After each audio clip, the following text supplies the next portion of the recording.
ఓయ్ నన్ను ఎందుకు కొడుతున్నావు ఓయ్ ఇక ఇక తాత అమ్మో తాత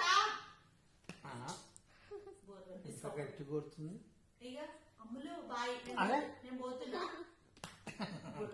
ఓయ్ నన్ను ఎందుకు కొడుతున్నావు నేను ఏమన్నా పెద్దగా చేద్దాను అయ్యా అమ్మమ్మ పోయింది.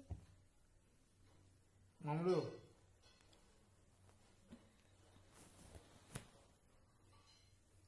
మమ్మడు